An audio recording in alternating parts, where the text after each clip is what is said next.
Anoche terminamos con este mensaje a esta iglesia en Apocalipsis 2, versículos del 5 al 7. Y el título que vamos a tener se va a llamar Advertencia a Éfeso. La advertencia a Éfeso. Dice Apocalipsis 2, versículo 5, recuerda, por tanto, de dónde has caído y arrepiéntete. Y haz las primeras obras, pues si no, vendré pronto a ti y quitaré tu candelero de su lugar, si no te hubieres arrepentido. Pero tienes esto, que aborrece las obras de los nicolaitas, las cuales yo también aborrezco. El que tiene oído, oiga lo que el Espíritu dice a las iglesias. Al que venciere, le daré a comer del árbol de la vida, el cual está en medio del paraíso de Dios. Hemos visto que esta iglesia de Éfeso fue una iglesia, o era un grupo de cristianos muy activos. Tenían demasiados programas, tenían demasiados sistemas, tenían demasiados métodos, eran arduos, tuvieron paciencia, y vemos de qué forma, esto es solamente hacer un resumen de la última conferencia, vemos de qué forma la naturaleza humana es capaz de hacer la obra de Dios sin Dios. Repito, la naturaleza humana, la carne, nuestra carne, es capaz de evangelizar, es capaz de predicar, es capaz de hablar en lenguas, es capaz de hacer milagros, sin que Dios sea el que esté siendo la fuerza motriz de esa persona o de esa iglesia o de esa organización. Cristo lo dijo claramente en Mateo 7, muchos me dirán aquel día, en tu nombre profetizamos. O sea, es posible profetizar sin que el Espíritu Santo esté de por medio. En tu nombre echamos demonios, en tu nombre hicimos milagros. Y yo les diré, nunca los conocí. Esta iglesia tenía todas las características y todas las actividades de la que cualquier persona o cualquier iglesia pudiera estar orgullosa. Pero vimos que Jesucristo les dijo en el versículo 4, pero tengo algo contra ustedes. O sea, todas las cosas que has hecho para mí, y todas las clases que has dado, y todos los mensajes que has dado, y todos los que has trabajado en mi nombre, de ninguna cosa te sirve, porque lo más importante es que me ames con todo tu corazón, con todas tus fuerzas y con todos tus pensamientos. Amarás a Dios sobre todas las cosas. Y cuando un cristiano cae en esto, es lo que se llama la religiosidad. La religiosidad es hacer la obra de Dios y venir a la iglesia y leer la Biblia, etcétera, etcétera, pero jamás tener comunión con Dios. Vimos que a Dios le interesa que nosotros, al levantarnos, le demos la prioridad. Y si yo en la mañana no le doy la prioridad a Dios, y bueno, es que yo estudio, dice una persona, de 11 a 12 tengo mi devocional, o tengo en la tarde el devocional familiar. Todas estas cosas son buenas, pero la Biblia dice que le busquemos primeramente en la mañana. Y vimos como más de 15 versículos, la última conferencia, de los Salmos de David, el mismo Jesucristo, como antes de que amaneciera, Marcos 1:35 es un ejemplo, buscaba a su Padre en un lugar desierto en oración.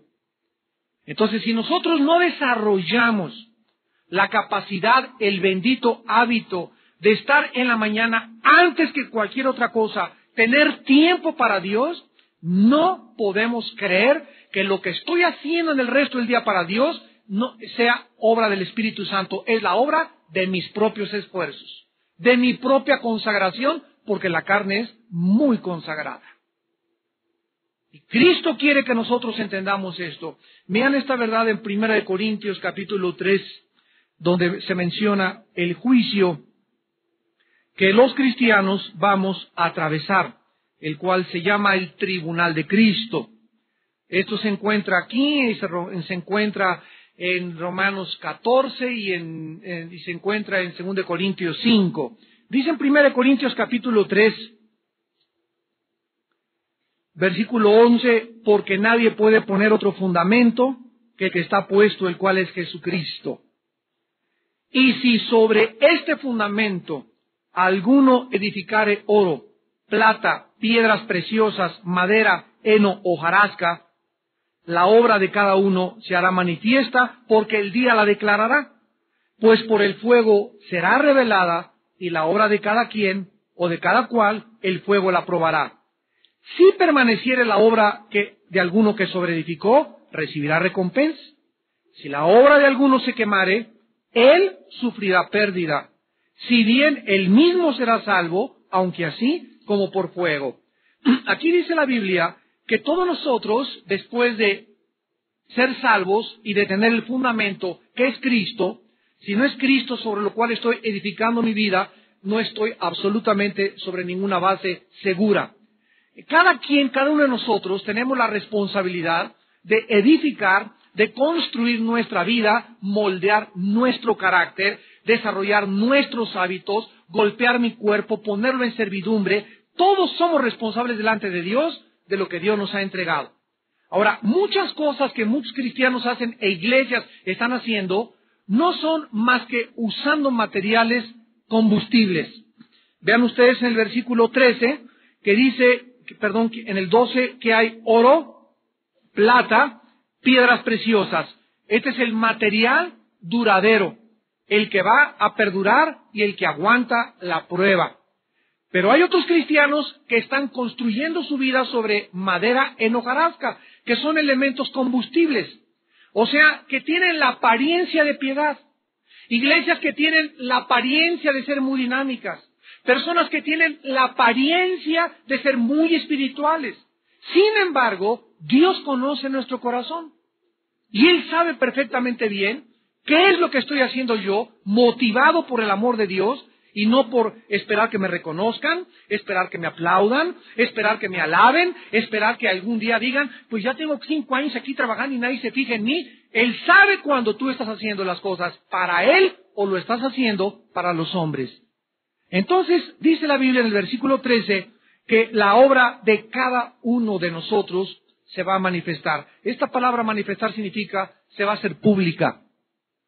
¿Cuándo? El día la declarará. ¿Cuál es este día? El día del tribunal de Jesucristo. Romanos 14:10, 2 Corintios 5:10. Es el día en que muramos y seamos reunidos todos. En la palabra tribunal es bema, con B grande en el griego. Y era el lugar donde los jueces recompensaban a los atletas de las olimpiadas griegas. Entonces venían los campeones y les entregaban una corona de laurel. Y dice la Biblia que todos nosotros, cuando enfrentemos este tribunal, el juicio no va a ser en cuanto a nuestra salvación. O sea, un cristiano no puede perder la salvación, porque Cristo ya pagó el precio de mis pecados, y yo ya pasé de la vida a la muerte, Juan 5:24, y la vida eterna no es una vida temporal, es una vida perpetua continuamente dentro de mí. He sido sellado hasta el día de la redención. Entonces, este juicio no va a tener nada que ver con la salvación, va a tener que ver con nuestras obras que hicimos desde el momento en que éramos salvados. Y ahí el día la declarará, el fuego la revelará, y la obra de cada cual uno sea, el fuego la probará. La iglesia de Éfeso iba a ser reprobado si morían y se enfrentaban al tribunal de Cristo sin haberse arrepentido. Quiero que vean en primer lugar en Apocalipsis 2, versículo 5, de qué forma el primer amor puede ser restaurado siguiendo las instrucciones de Cristo. Si tú te encontraste culpable en la última conferencia que dimos sobre el mensaje a Éfeso, y si tú sientes que realmente todo lo estás haciendo en tus propias fuerzas, en tu propia carne, por eso te sientes tan frustrado, tan frustrada, etcétera, etcétera, y tú no tienes realmente una comunión diaria con Cristo, yo quiero mandarles un mensaje a todos mis hermanos pastores y consiervos, líderes espirituales en el mundo. He escuchado el otro día en la televisión que se calcula que la mayoría de los hombres de Dios pasan 10 minutos máximo con Dios en la Biblia. 10 minutos diarios.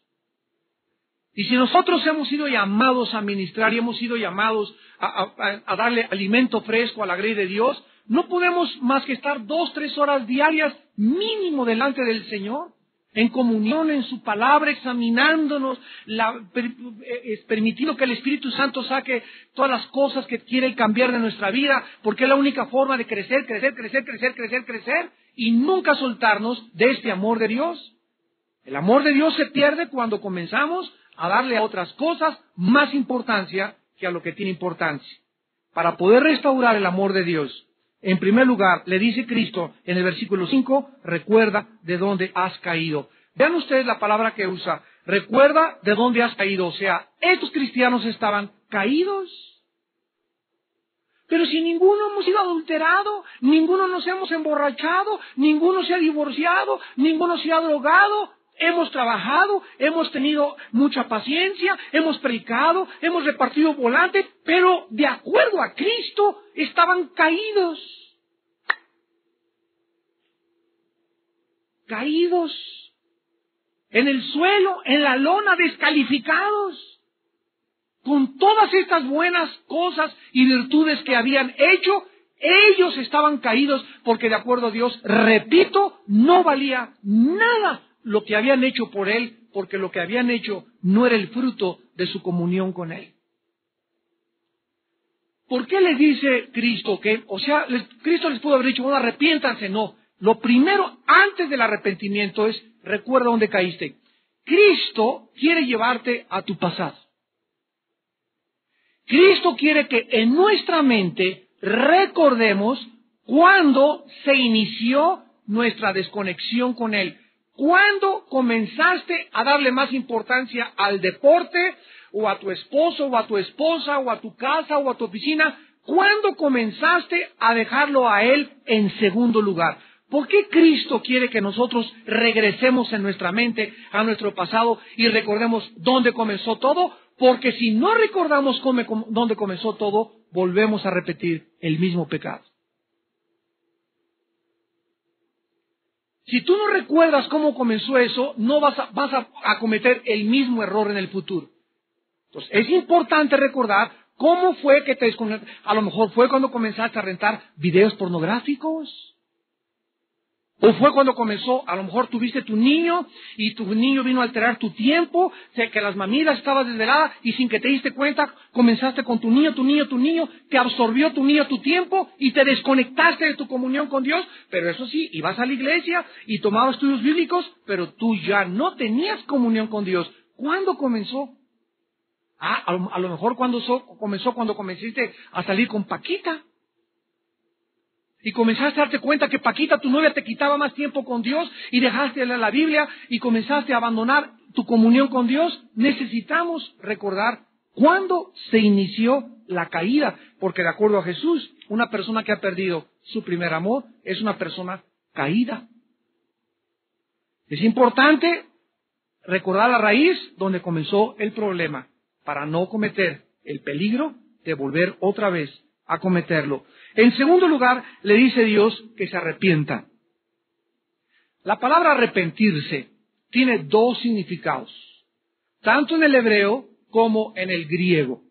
La palabra metanoia, que significa más allá, meta, más allá, noia o nous, mente, en el griego, significa cambiar la manera de pensar. Apúntalo. Arrepentirse significa cambiar nuestra manera de pensar. ¿Qué significa arrepentirse? En primer lugar, arrepentirse significa, si está relacionado con un cambio de mente en mi vida o en mi personalidad, significa, número uno, si estoy arrepentido, reconocer que estaba equivocado. Mientras una persona no reconozca que está equivocada en las cosas que ha hecho o en las cuales Dios le está llamando la atención, la persona no está arrepentida. Mientras una persona siga, es que mi mamá tuvo la culpa, mi novio me hizo caer, el diablo me empujó, es la culpa de mis suegros, es que de niña tuve un medio ambiente muy feo. Mientras no reconozcamos que nosotros y nadie más que nosotros somos culpables, y que me equivoqué en la forma como traté a mi esposa, como traté a mi esposo, como eduqué a mis hijos, mientras yo no reconozca que estoy mal, no es cierto que estás arrepentido. No puedes tomar a la ligera y decir, bueno, pues una canita al aire. Y bueno, pues esta cosa sucedió porque pues las cosas tienen que suceder, etcétera, etcétera. Como el padre que agarraron en Chihuahua con una muchacha. Bueno, pues es que yo estoy grandecito, ¿verdad? Y pues soy hombre. Las cosas no son así delante de Dios. No pueden funcionar de esa manera delante de Dios. El pecado es el pecado. Y tú tienes que llamarle a eso que hiciste pecado. Y te tienes que poner de acuerdo con Dios que lo que Dios le llama pecado es pecado. Eso es lo que significa arrepentimiento. Tenemos que entender que el arrepentimiento entonces es una vuelta de 180 grados. Los primeros 90 grados es reconocer mentalmente que está mal. Que esa pluma que ayer domingo me encontré en la iglesia y me llevé a la casa se llama robo. Que esa Biblia que me hice el gil y me la llevé a mi casa, pues no tengo Biblia, el Espíritu Santo me la puso en la banca esa, no te la puso el Espíritu Santo, era de Doña Chole esa Biblia. Mientras tú no reconozcas que esa palabra que le dijiste a tu esposa fue ofensiva, agresiva, mientras no reconozcas que ese programa de televisión que viste no es del agrado de Dios, es pecado. Y tienes que arrepentirte de haber dejado tener comunión con Dios. En segundo lugar, dice la Biblia, que le dice Cristo, en tercer lugar, haz las primeras obras. Todas estas cosas, vamos a versículo 2, Apocalipsis 2, yo conozco tus obras, tu arduo trabajo y paciencia, que no puedes soportar a los malos, o sea, eran celosos con los falsos profetas, has probado los que no se dicen ser apóstoles, tenían discernimiento y no lo son y los has hallado mentirosos, has sufrido, has tenido paciencia, has trabajado arduamente por amor de mi nombre y no has desmayado. Todas estas obras, ahora dice Cristo, vuélvelas a hacer, pero como resultado de tu comunión conmigo. Entonces vemos que todas estas cosas las puede hacer cualquier gente religiosa. Oigan, los mormones ni café toman, los ganan. Ni Coca-Cola toman los mormones. Y el mundo califica a las personas, ¿no? Es que mira esta persona, como dijo una muchacha un día, ay Armando, le dije, mira, no te cases con ese muchacho porque no es cristiano. Ay, pues mira, es mucho mejor que muchos cristianos que yo conozco. Es que se va a convertir después. Es que mi mamá me dijo que tiene carro convertible. Es que tengo un mejor futuro que con él porque en la iglesia no encuentro a nadie ahorita y me manda por casarme. Y comienzan 1001 excusas para poder justificar que nosotros hemos abandonado el amor a Dios. Y esto no funciona de esta manera. Estas buenas obras tienen que ser el resultado de nuestra comunión con Dios. Es tan fácil caer en la trampa de la automatización y hacer todo religiosa y mecánicamente. Ahora, en el versículo 5 al 6, Cristo les hace una advertencia. Recuerda dónde has caído, arrepiéntete y haz las primeras obras. Y la advertencia es la siguiente. Si no, o sea, tenemos que considerar que en esta noche va a haber muchos de los que nos están escuchando que no van a recordar cuándo cayeron, no se van a arrepentir y no van a regresar a hacer sus primeras obras. A los individuos les habla Cristo, les habla a las iglesias y a las familias. Se puede aplicar en las tres áreas. Si alguna persona que escucha esta conferencia no hace estas cosas que Cristo le está mandando a hacer, dice la Biblia que Cristo en primer lugar vendrá pronto a ti. Vendré pronto a ti y quitaré tu candelero de su lugar. ¿Se acuerdan lo que significa el candelero? Apocalipsis 1, versículo 20, los candeleros son las 7 iglesias. ¿Y qué dice Mateo 5, 13 y 14 respecto a lo que el candelero hace o funciona? El candelero, ¿verdad? Sabemos que son 7 brazos con luz para alumbrar. El menorá en el hebreo. Y dice en Mateo 5, 13 y 14, Cristo hablándoles a los cristianos, que vosotros sois la sal de la tierra. O sea, los cristianos somos la sal de la tierra. La sal es un elemento antiséptico, no es aséptico. O sea que la sal impide la corrupción. Si tú tienes un pedazo de carne y le echas sal, impides que la carne se eche a perder. Pero una vez que la carne se echa a perder, ya la sal no sirve para nada.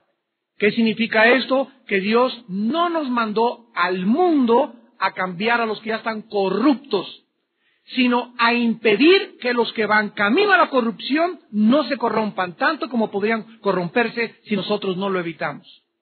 En tu clase tienes amigas que van en el camino de la prostitución, que van en el camino de la drogadicción, y que si tú no les hablas de Cristo y no las arrebatas del fuego, si tú no funcionas como la sal impidiendo que esa amiga tuya se corrompa, se va a ir al infierno tu amiga, y algún día Dios te hará responsable por ella. Tu amigo en tu trabajo, tu cuñado, tu suegro, las personas en tu familia, nosotros somos la sal de la tierra. Somos los elementos para impedir que el mundo se corrompa. Y cuando seamos sacados de aquí en el arrebatamiento de la iglesia, se desbordarán todos los poderes y las fuerzas de las tinieblas en contra del mundo, porque no habrá quien detenga. Porque nosotros, mientras estamos en la tierra, somos la sal de la tierra. Dice Jesucristo, si la sal se desvanece, ¿con qué será salada? No sirve más para nada, sino para ser echada fuera y hollada por los hombres. O sea que, cuando un cristiano deja de funcionar como la sal, cuando a un cristiano no le importa el pecado y se queda callado, y ahí está su cuñado, ¡ay! Unas groserías, y tú ahí con tu esposa y permitiendo que enfrente a tu esposa y tus hijos insulten y digan groserías, en lugar de que los saques de tu casa, no importa que sea tu cuñado o tu tía o lo que sea, y tú no funcionas, o en tu trabajo donde sea, si tú no funcionas para hacerle ver al mundo que están haciendo mal en las cosas que están viviendo, no sirves para nada. ¿Qué dijo Jesús en Hechos 1:8? Vosotros me seréis testigos. Cuando el Espíritu Santo venga sobre ustedes en Jerusalén, Samaria y el último de la tierra, la palabra testigo es martureo, de donde viene la palabra mártir, una persona dispuesta a morir por sus convicciones. Si tú no estás dispuesto ni siquiera a hablar de Cristo, ni a defender a Cristo y te avergüenzas de Cristo, mucho menos estarás dispuesto a morir por Él. Dice Cristo que no sirves para nada, sino para ser hollado por los hombres, o sea, los hombres se van a burlar de ti. Vosotros, versículo 14, sois la luz del mundo. Somos la sal y somos la luz. Una ciudad asentada sobre un monte no se puede esconder. Ni se enciende una luz y se pone bajo un almud, sino sobre el candelero, y alumbra a todos los que están en la casa. Así alumbre vuestra luz delante de los hombres, para que vean vuestras obras y glorifiquen a vuestro Padre que está en los cielos. Hay cristianos que están así, debajo de la mesa, escondidos, cristianos de la secreta. Nadie sabe que son cristianos. Jamás de tu trabajo nadie supo ni que eras hijo de Dios. Nunca hablaste de Cristo, nunca reprendiste a nadie, nunca exhortaste a nadie, nunca le dijiste, no hagas eso, Paquita, nunca detuviste a ese muchacho, nunca diste un consejo a nadie. ¿Por qué? Porque nunca fuiste luz, nunca fuiste sal.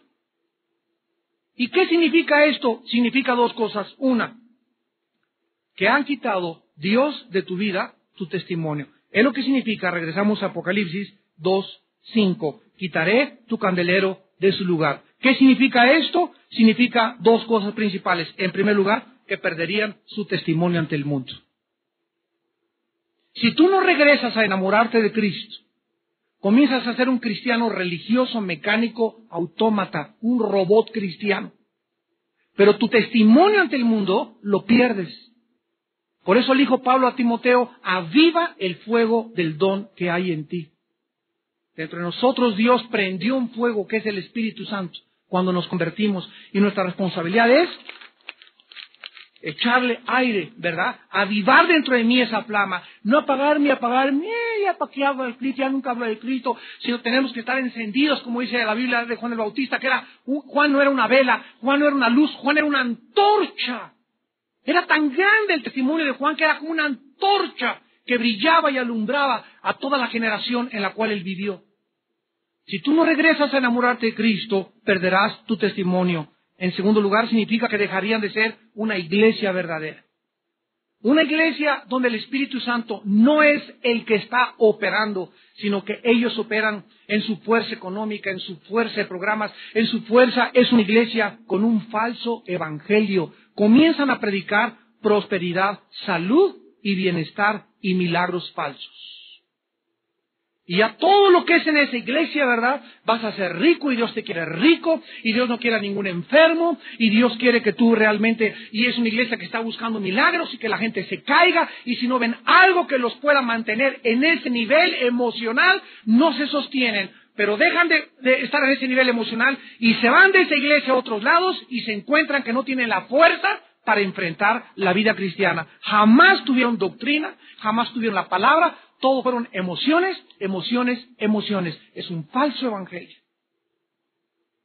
Pablo le dice a Timoteo, predica la palabra, exhorta la palabra, a tiempo y fuera de tiempo, porque vendrán los tiempos cuando la gente no va a querer oír la sana doctrina. Se amontonarán maestros conforme a sus propias concupiscencias, teniendo comezón de oír fábulas, mitos y leyendas. Yo me he encontrado cristianos con el anillo de los masones, el compás, el compás y el ojo que tienen los masones aquí. Oye, pero ¿cómo? ¿Tú eres cristiano, eres masón? Sí, ¿qué tiene que? ¿Cuál es el problema y la incongruencia entre la masonería y el cristianismo? Me he encontrado cristianos que quieren ser raelianos ahora. Ya quieren que los clonen también. Increíble. Comienzan a mezclar la luz con las tinieblas. Soy comunista y soy cristiano para morir con los zapatistas. Cuando no saben que no hay ninguna comunión entre la luz y las tinieblas, ¿por qué esta falta de discernimiento y de distinguir entre la luz y las tinieblas? Porque están bajo un juicio de Dios. Cuando un cristiano no tiene comunión con Dios diaria y no ama a Dios con todo su corazón, al cristiano es arrastrado de su primer amor y sin que te des cuenta te comienzas a volver mundano. Comienzas a ser arrastrado, comienzas a creer a Benítez y el caballo de Troya, y comienzas a creerle a Claude Borilón, el padre de Clonay, que están clonando y crees que realmente los extraterrestres van a venir, te comienzas a ir con la finta. Dice en 2 de Tesalonicenses 2, Dios les envía un poder engañoso para que crean la mentira, a fin de que sean condenados todos los que no creyeron a la verdad, sino que se complacieron en la injusticia.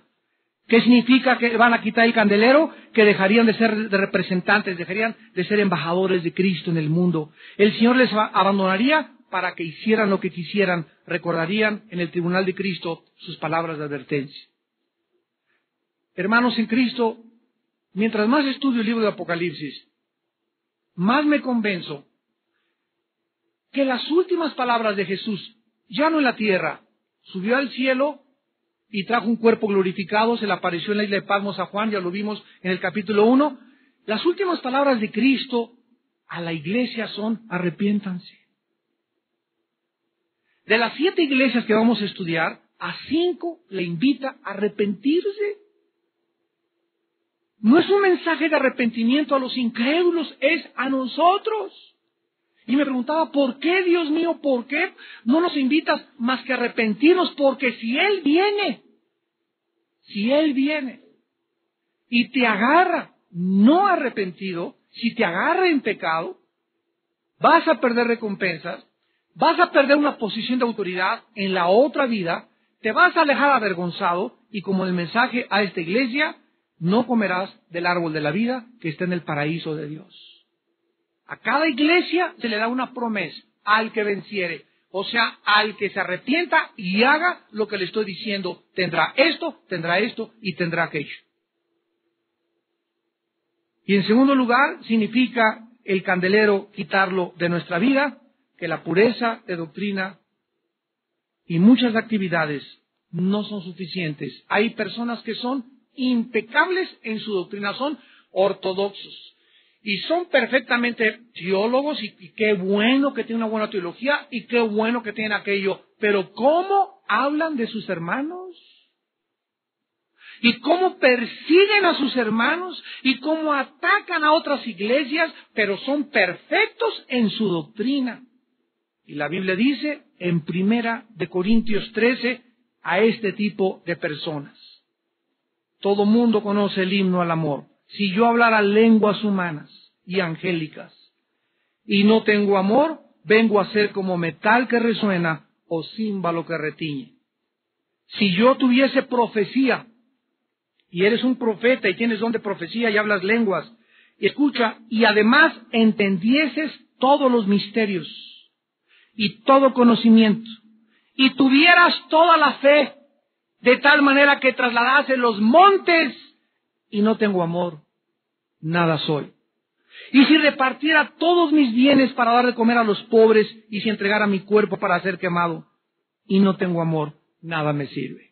Ahora lo entendemos a la luz de Apocalipsis. ¿De qué clase de amor está hablando Pablo a Corintios? Del amor de Dios. Porque dice en 1 Juan 4, el amor es de Dios, no es de nosotros. Entonces, si yo hablo lenguas, si yo hago esto, y todo lo que estoy haciendo, lo estoy haciendo en mi fuerza, en mi naturaleza pecaminosa.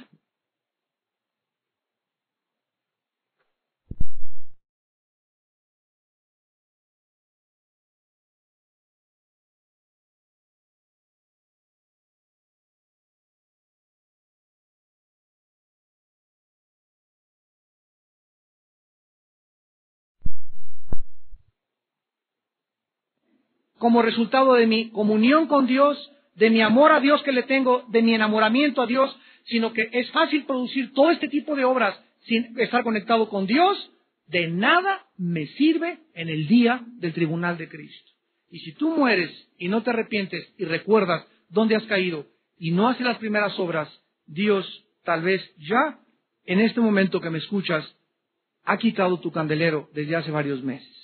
Eres un cristiano sin testimonio, eres un cristiano apagado, eres una cristiana frustrada, eres una cristiana amargada, eres un cristiano que murmuras y hablas y atacas de otras personas. ¿De dónde viene tu amargura, tu resentimiento, tu rencor? De que no tienes luz. Tu candelero ha sido removido de tu vida. No le eches la culpa a nadie, la culpa la tienes el día que dejaste de perder tu amor con Jesucristo. A continuación dice Jesucristo en el versículo que ellos tenían otra cosa buena.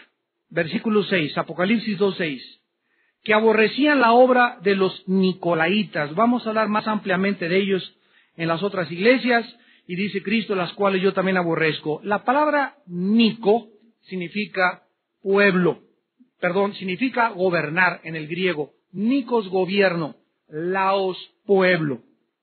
Nicolaita significa el gobierno del pueblo.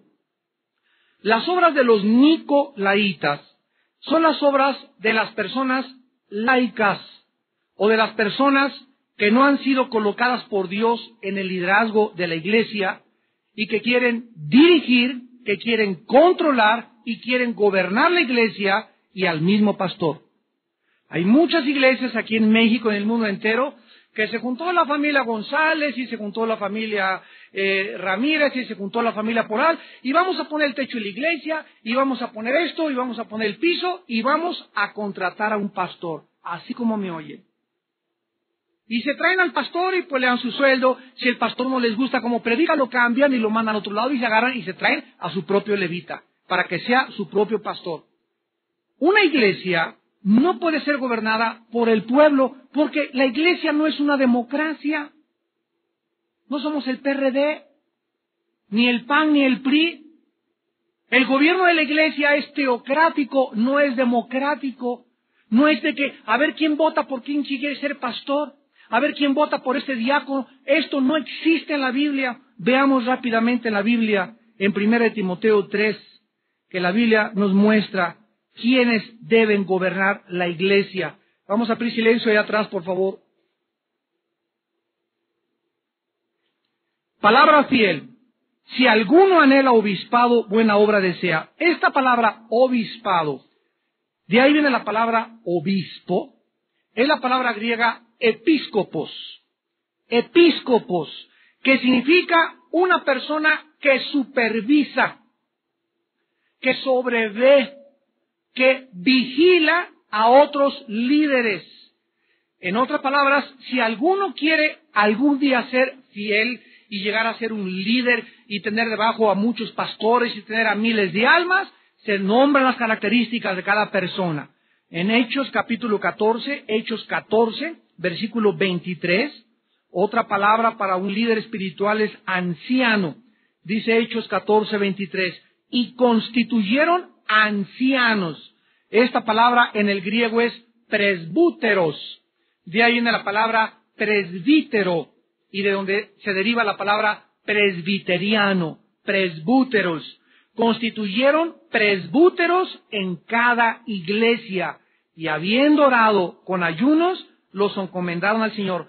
¿Quién constituyó a los ancianos y los confirmaron? Los apóstoles, en este caso, Pablo y Bernabé. Ellos iban a las iglesias y decían, este joven, este señor tiene la madurez suficiente, tiene 5 años en Cristo, ha mostrado fidelidad, ha trabajado, ha prestado servicio, estamos seguros que está ganado por el ministerio. No lo pusieron a votación de la iglesia. Ellos, los apóstoles, constituían, establecían a los líderes en cada iglesia. Ahora veamos en Tito capítulo 1, versículo 5, le dice Pablo, por esta causa te dejé en Creta, para que corrigieses lo deficiente y establecieses presbúteros, que se tradujo ancianos. No significa viejitos cronológicamente, sino líderes espirituales en cada ciudad, así como yo te mandé. En Hebreos 13:17 se menciona pastores, que se sometan a los pastores porque ellos velan por vuestras almas.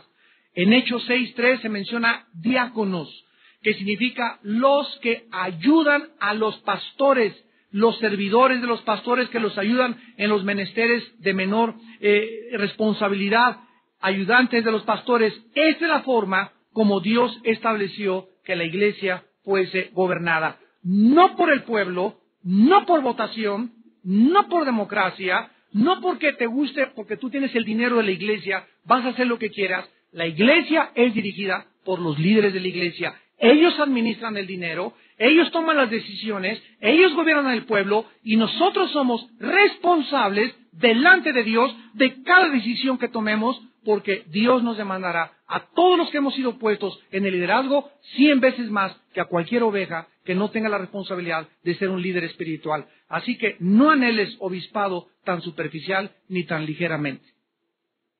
Estar al frente de una iglesia no son enchiladas suizas ni potosinas. Estar al frente de una iglesia requiere, nadie sabe, nadie se imagina lo que hay detrás de un líder espiritual. Nadie tiene la menor idea de las pruebas, los sufrimientos, las cosas por las cuales Dios nos hace pasar. Gracias a Dios por todo ello. Y lo más importante es pasar por todo esto y seguir sonriendo y seguir bendiciendo y jamás en la vida guardar rencor ni amargarse contra ninguna circunstancia ni contra ninguna persona, porque la amargura es lo que hace contristar al Espíritu Santo más que cualquier otro pecado, de acuerdo a Efesios capítulo 4. La amargura. Un líder amargado, escúcheme si algún líder me está escuchando, un líder amargado, un músico amargado, una persona líder de alabanza amargado, un servidor amargado, contamina a los demás y deja de alcanzar la gracia de Dios. Hebreos 12, versículo 15. No se imaginan qué grave es la amargura para servir a Dios. Ahora, la promesa que Dios le hace a Éfeso, Apocalipsis 2:7. El que tiene oído, oiga lo que el Espíritu dice a las iglesias. Al que venciere le daré comer del árbol de la vida, el cual está en medio del paraíso de Dios. El que tiene oído, oiga lo que el Espíritu dice a las iglesias.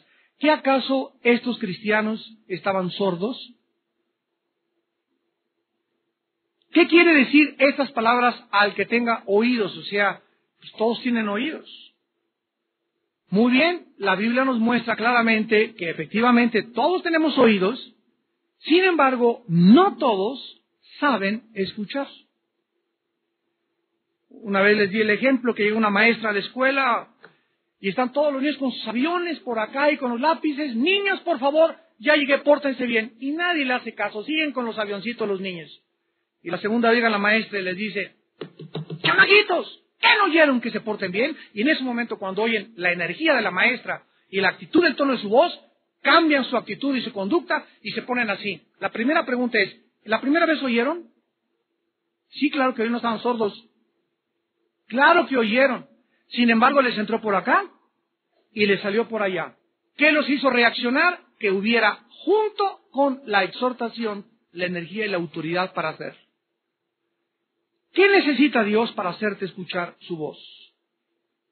¿Te tendrá Dios que gritar? Cuando Dios grita, duele. Cuando Dios habla, es un silbo apacible que nos acaricia y que es maravilloso que yo en esta noche oiga lo que Dios quiere para mi vida y sea obediente y no tenga necesidad que Dios ejerza disciplina sobre mi vida. Porque dice el Salmo 32, te haré entender por las buenas o por las malas. Miren lo que dice Hebreos capítulo 12. Dice Hebreos 12, versículo 5, ya habéis olvidado la exhortación, que como a hijos se os dirige diciendo, hijo mío, no menosprecies la disciplina del Señor, ni desmayes cuando eres reprendido por Él, porque el Señor al que ama disciplina y azota a todo el que recibe por hijo. Vean ustedes en el versículo 6, la palabra disciplina es la palabra griega paidagogo. De ahí viene la palabra pedagogo. Y la palabra significa formar el carácter. Formar el carácter. Todos nosotros cuando Dios nos toma, somos como carbones en brut. ¿Se acuerdan de Pedro? Remilgoso, duro, confiado en sí mismo. ¿Y cuántas cosas tuvo Dios que hacer en la vida de Pedro y quebrantarlo y humillarlo para sacar ese potencial, esa joya en la cual se convirtió el apóstol Pedro? No menos hablemos de Pablo también. Pero Cristo, cuando veía a un hombre, no lo veía como ese hombre era en ese momento. Cristo veía a un hombre como ese hombre podía ser los próximos años. Y eso es lo que debemos tener con nuestros hijos. Tú no veas al hijo rebelde que tienes ahorita, a la hija rebelde, ve el potencial tan grande que por ser hijo del pacto, tu hijo va a ser profeta, va a ser misionero, va a ser aquello o el otro, porque Dios es fiel a sus promesas. Y con nuestros discípulos tenemos que ser pacientes, tenemos que tener longanimidad, tenemos que tener todas las características, porque Dios no ha acabado con ninguno de nosotros. Entonces Dios usa dos palabras en el versículo 6. Una es disciplina, que es a través de la voz. Dios nos habla por su palabra. Cada vez que la Biblia se habla, Dios nos está exhortando, mostrando, redarguyendo. Pero otra palabra es azota. ¿Ya lo vieron? Y la palabra azota en el griego es mastigo, que significa castigo físico. En el Salmo 32 lo explica muy bien el salmista. No sean como el caballo, como el mulo, dice el Salmo 32, que han de ser sujetados con freno, porque si no, no vienen a ti. Un caballo tiene, el jinete le pone, el freno del caballo es un fierro así, con un puentecito así de fierro. Entonces, cuando tú le jalas las riendas al caballo, ese puentecito se le entierra en el paladar. Y cuando el caballo siente que el dolor, el caballo, fíjense, el caballo asocia el dolor con la obediencia y se para. Pero si el caballo no tuviera que sufrir, se le diría, cálmate, penco, y párate. Si se parara, yo no tendría que jalar el freno al caballo, porque con las palabras me entendería. Y el Salmo 32, el Espíritu Santo nos hace ver lo mismo. ¿Qué necesito? ¿Aplicarte dolor para detener tu vida en la que te encuentras, dice Dios en esta noche? ¿Quieres que te zumbe? ¿Quieres que te cuere y que te dé duro? Que con el dolor que tú sientas, puede ser un dolor moral, la cárcel, un problema el corazón, un problema el hospital, no sé. Pero ¿quieres, dice Dios, que algo suceda en tu vida que te ocasione dolor y que en ese dolor entiendas que es para que te acerques a mí? ¿Y por qué me tienes que aplicar dolor? Porque si no, no te vuelves a mí. ¿Y para qué quieres que me vaya a ti? Que le puedes contestar. Y te dice Dios, porque si sigues en el camino que andas, vas a sufrir más. El pecado nos hace sufrir mucho. Y Dios prefiere, dijo Jesús en Marcos 4, si tu ojo te es ocasión de caer, sácalo.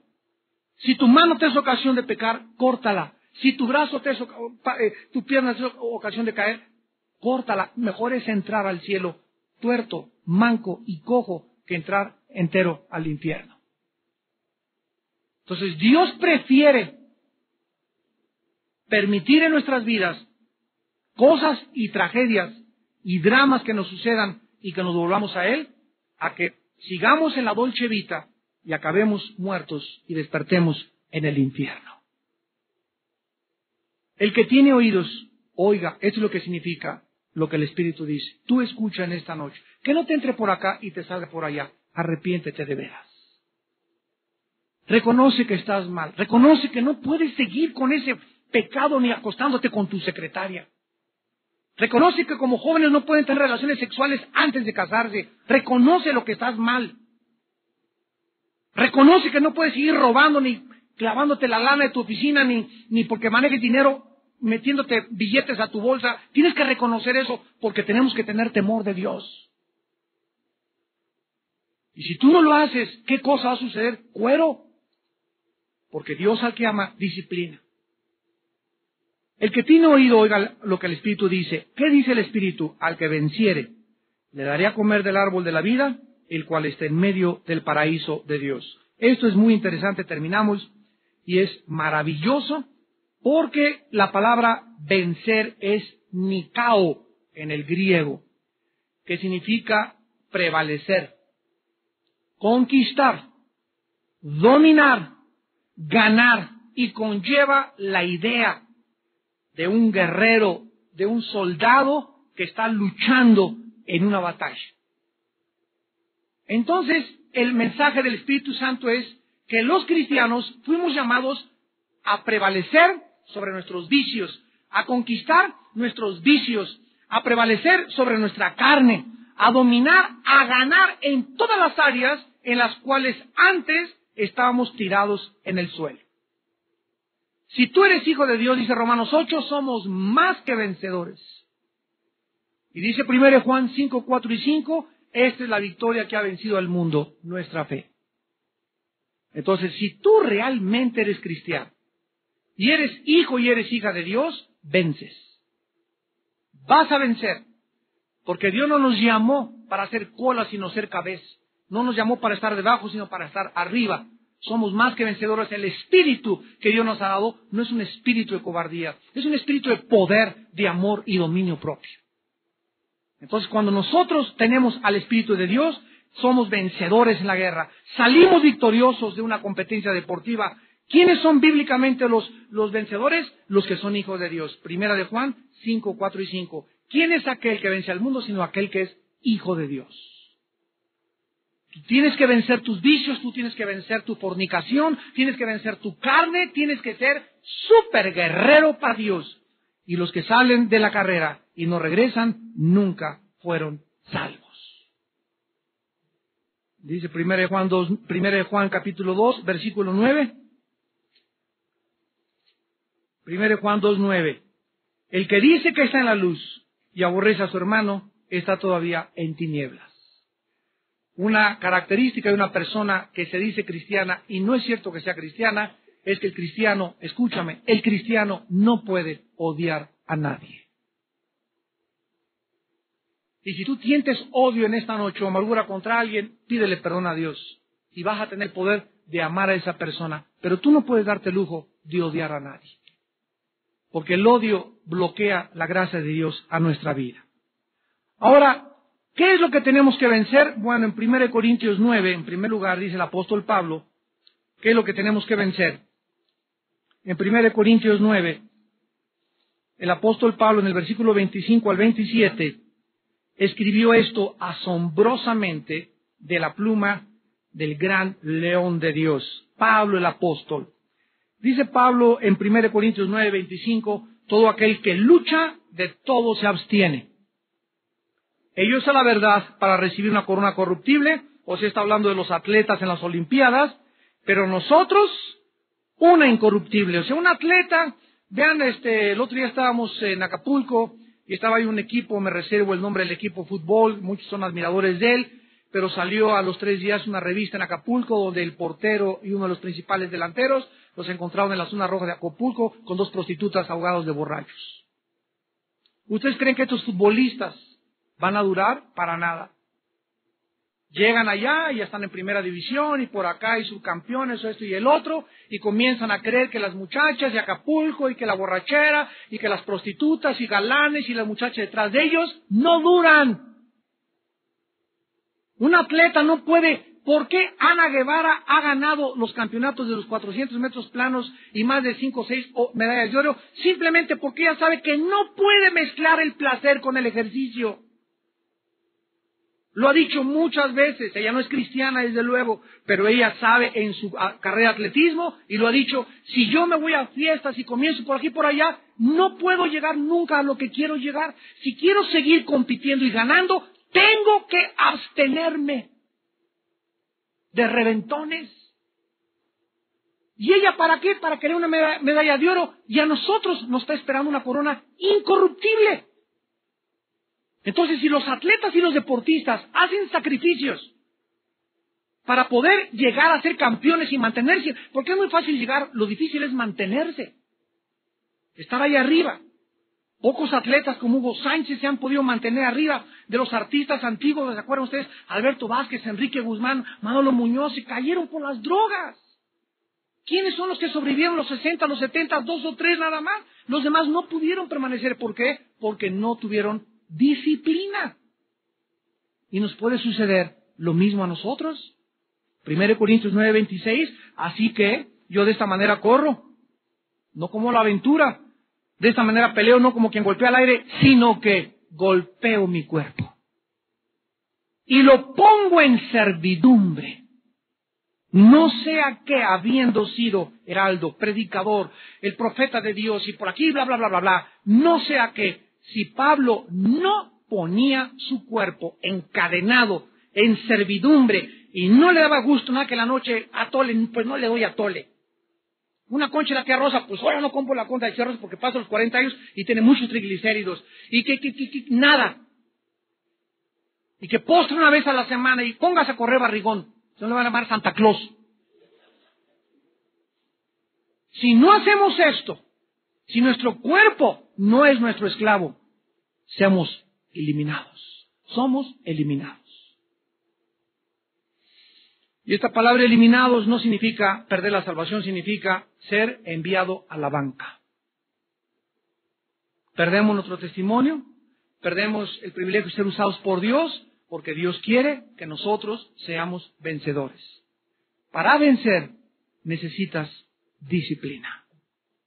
Ningún cristiano va a llegar jamás a ningún lado sin disciplina.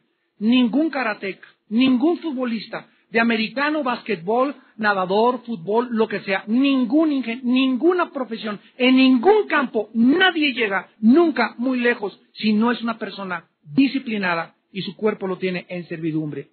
Algún día tu cuerpo te traicionará.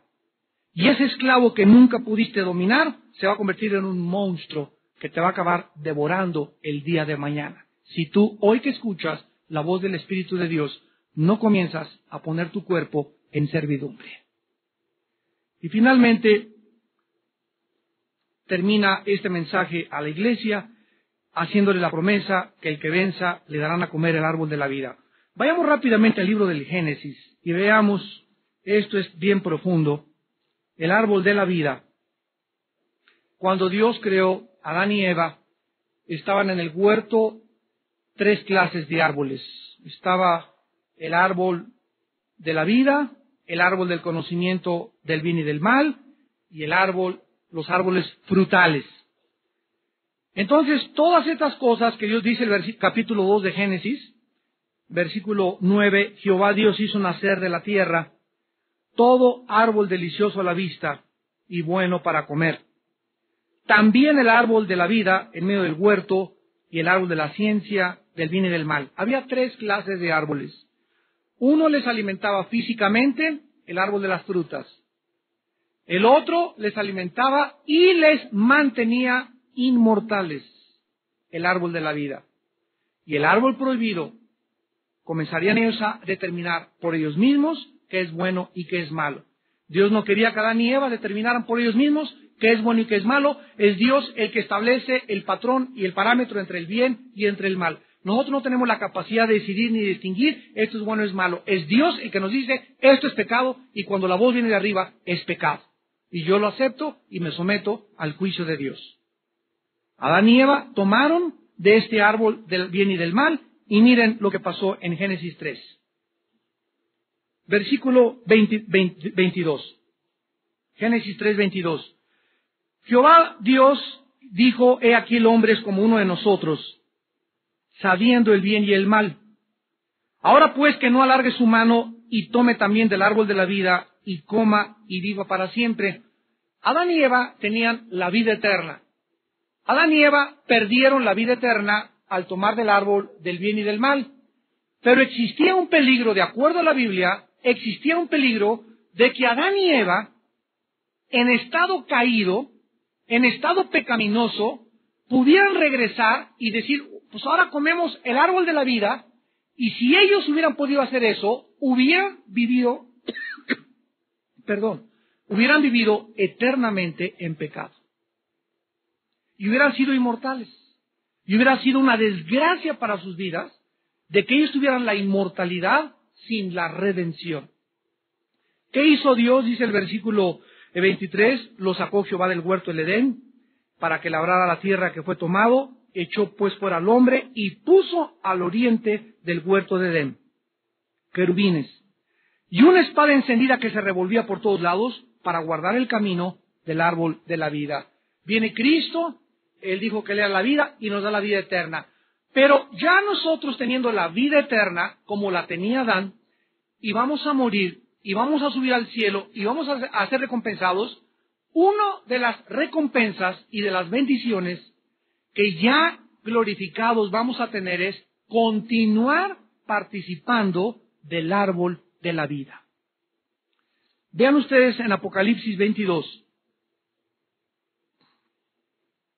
que en la Nueva Jerusalén, versículo 2, Apocalipsis 22, 2, en medio de la calle de la ciudad y a uno y otro lado del río estaba el árbol de la vida, que produce 12 frutos, dando cada mes su fruto, y las hojas del árbol eran para la sanidad de las naciones.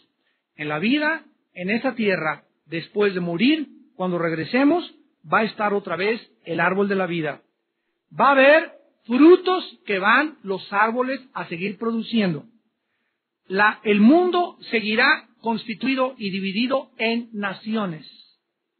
Y va a haber necesidad de participar de este fruto para poder seguir manteniendo la inmortalidad.